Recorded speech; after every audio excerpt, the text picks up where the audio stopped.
Assalamualaikum warahmatullahi wabarakatuh. Waalaikumsalam warahmatullahi Semuanya wabarakatuh. akan mulai cerita soal audit komunikasi dalam organisasi media. Ini berbicara bahwa dalam mata kuliah media, dalam mata kuliah manajemen media, tidak sekadar berbicara soal organisasinya seperti apa, strukturnya seperti apa, karena tanpa dibicarakan pun teman-teman di sini sudah paham bahwa ada dua jenis organisasi yang ada di media. Pertama, organisasi media itu sendiri yang kita sebut sebagai organisasi redaksi, dan juga ada organisasi yang kita sebut sebagai perusahaan. Jadi masing-masing memiliki kerja yang sangat berbeda. Nah, ini sangat berbeda sekali dengan organisasi perusahaan apapun yang ada di lembaga yang lain, bahwa perusahaan itu memiliki hanya satu direktur, kemudian sampai ke bawahnya. Nah, sementara di media dia memiliki dua dua pucuk pimpinan yang masing-masing sangat berbeda.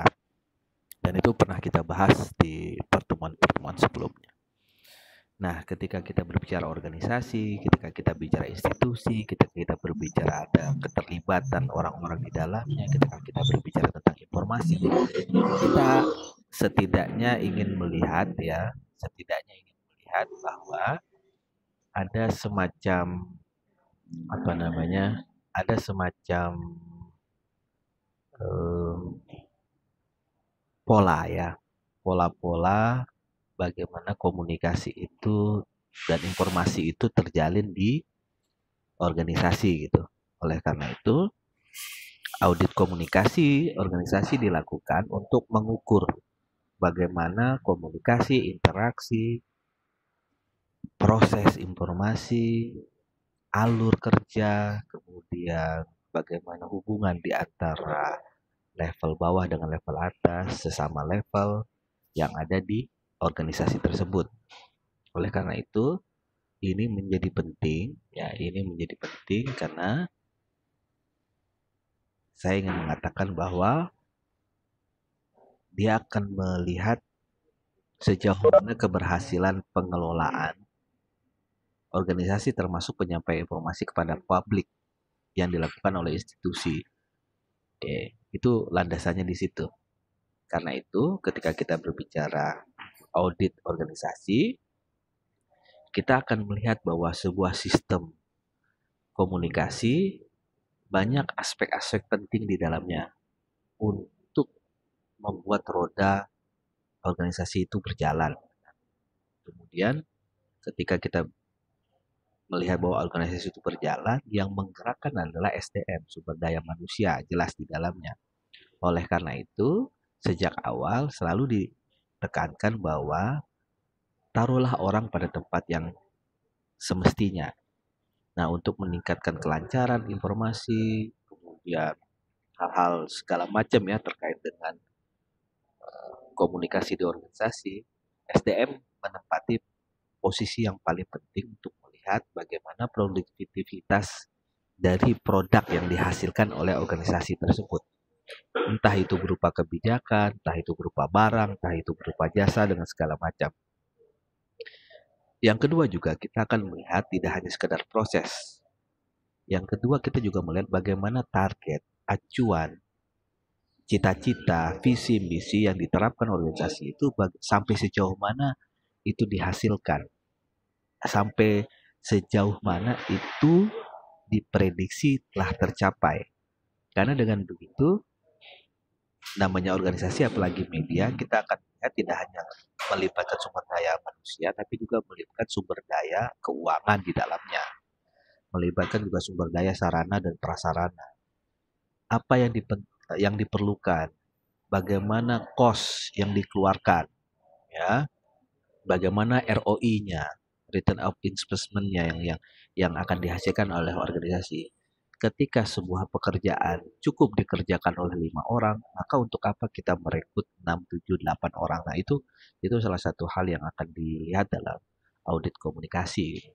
Selanjutnya, audit informasi dalam sistem komunikasi organisasi itu tadi garis besarnya adalah untuk melihat bagaimana upaya-upaya dalam meningkatkan produktivitas organisasi yang tidak terlepas dari kelancaran informasi saja, tapi juga bagaimana informasi itu dikontrol, diperiksa kesehatan informasinya dalam tanda petik kesehatannya, kemudian dilihat apa aspek-aspek yang baik itu mengganggu, baik itu menghambat, baik itu mendukung, baik itu memberikan peluang yang sangat luar biasa.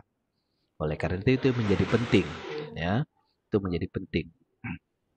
Kemudian kita akan melihat bahwa dalam penelitian terhadap audit komunikasi media, ya, terhadap komunikasinya, kita melihat ada 4, setidaknya ya, ada 4 kondisi yang bisa kita lakukan audit komunikasi.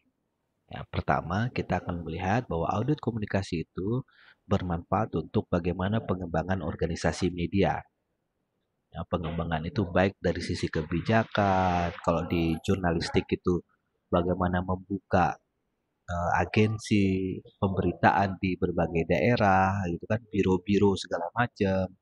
Kemudian juga akan melihat bagaimana produk yang dihasilkan, gitu kan, apakah hanya bertahan di produk media saja, apakah tidak sebaiknya mengembangkan di produk sebagai konsultan komunikasi juga, gitu kan. Jadi eh, salah satu manfaat dari audit komunikasi itu tadi, ya, termasuk tadi yang sudah ditegaskan bagaimana tentang pemanfaatan sumber daya manusia. Apakah manusia SDM yang ada di organisasi media itu cukup nggak untuk melakukan pekerjaan-pekerjaan target-target yang sudah ditetapkan. Yang ketiga, ini juga penting ketika media melakukan merger ataupun akuisisi terhadap media yang lain. Kan? Ketika sebagai contoh ya, kita melihat ada media yang dibeli oleh media yang lain, maka di situ akan ada redaktur, di situ juga akan ada pimret, wapimret yang bagaimana ketika disatukan dua media ini posisinya itu bisa dibagi, posisinya itu secara strategis diisi oleh orang-orang yang tepat. Kemudian yang keempat juga penelitian terhadap audit komunikasi itu berfungsi untuk melihat perubahan tanggung jawab dan fungsi-fungsi dari sebuah perusahaan. Ya. Sebagai contoh, ketika perusahaan menghadapi pandemi COVID-19 ini, apa yang harus dilakukan oleh perusahaan? Aspek-aspek seperti apa yang harus dilihat? Termasuk terakhir, bahwa audit komunikasi itu berguna untuk penggunaan teknologi baru dalam informasi atau komunikasi. Jadi ada 5 hal ataupun 5 kondisi ketika kita ingin melakukan audit komunikasi. Nah, selanjutnya praktek daripada audit komunikasi organisasi itu memiliki 3 dimensi. Pertama dimensi informatif, dimensi hubungan, dan dimensi hubungan informatif. Ketika kita berbicara dimensi informatif, dia merujuk pada faktor-faktor kepuasan komunikasi, seperti kualitas komunikasi, perspektif organisasi, keutuhan organisasi. Maka tolak ukurnya adalah kita melihat bagaimana keterlibatan orang, keterlibatan semua komponen di redaksi, semua komponen di perusahaan untuk melihat bagaimana informasi ini berjalan, bagaimana penggunaan teknologi untuk mendukung kinerja redaksi, bagaimana penggunaan sumber daya manusia yang tepat untuk menyampaikan informasi. Ini dimensi informatifnya. Kemudian beberapa faktor dari dimensi informatif yaitu pertama adalah keutuhan organisasi, ya, seperti kejelasan sumber daya manusia dalam memahami informasi, kemudian proses bagaimana informasi itu terjadi di antar departemen, perencanaan, keberlangsungan organisasi, strategi dalam penerapan capaian organisasi dalam tahun ini, kemudian program jangka pendeknya seperti apa, program jangka panjangnya seperti apa. Kemudian yang kedua adalah bagaimana kualitas informasinya, bagaimana pemilihan teknologi yang tepat, waktu tepat, akuratnya, tepat informasinya, sehat informasinya sampai kepada pihak yang lain. Kemudian dimensi perusahaan ya, terkait dengan tujuan organisasi, perubahan-perubahan yang terjadi, kebijakan maupun pendekatan dan prosedur kerja. Kemudian dimensi hubungan itu menitik beratkan pada kemampuan ataupun kebijakan dan efektivitas semua komponen dalam organisasi guna menciptakan suasana dan kerjasama baik secara internal maupun eksternal organisasi tersebut. Nah, dalam dimensi hubungan ini kita akan berbicara tentang bagaimana hubungan horizontal, hubungan vertikal, hubungan antara atasan, hubungan antar atasan, hubungan antara atasan dan bawahan. Kita akan melihat dan setidaknya kita bisa mengevaluasi bagaimana sumber-sumber daya manusia itu bekerja dalam berorganisasi, bekerja dalam berorganisasi. Selanjutnya adalah kita akan berbicara dimensi yang ngeblend antara hubungan dan informatif, yaitu untuk melihat kepuasan berkomunikasi dalam aspek informasi yang terjadi di informasi yang terjadi yang terjadi dalam perusahaan tersebut. Makanya antara lain dia berbicara tentang lingkungan komunikasi, pengawasan komunikasi, umpan balik dan segala macam. Jadi inilah dimensi-dimensi dalam audit komunikasi. Kita akan berbicara bahwa dalam organisasi media, baik itu redaksional maupun perusahaan, ya, komunikasi menjadi semestinya itu diarahkan pada target kerja, program kerja, keberlangsungan organisasi, ketersediaan sumber daya, termasuk keuangan dan segala macam, dan bagaimana komunikasi dan informasi itu berlaku di media massa. Oleh karena itu, beberapa pertanyaan yang penting kalau seandainya kita ingin melihat bagaimana manajemen media itu berjalan dan berlangsung, seperti bagaimana arus informasi mengalir dalam struktur redaksional terkait dengan kebijakan perusahaan, atau bagaimana pemahaman setiap komponen terhadap informasi yang diberikan.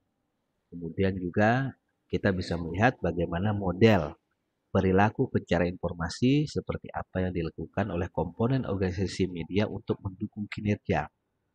Kemudian kita juga bisa melihat pola-pola komunikasi seperti apa saja yang diterapkan dalam pelaksanaan program yang telah direncanakan. Kemudian interaksi, apa yang terjadi di antara rekan kerja dalam mengolah informasi terkait kebijakan peliputan media. Kemudian apakah peran dan tanggung jawab redaksi terkait program yang akan dicapai.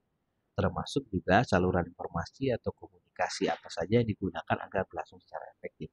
Ini adalah beberapa pertanyaan utama ataupun pertanyaan penting sebagai contoh bagaimana ketika kita melakukan audit komunikasi di media.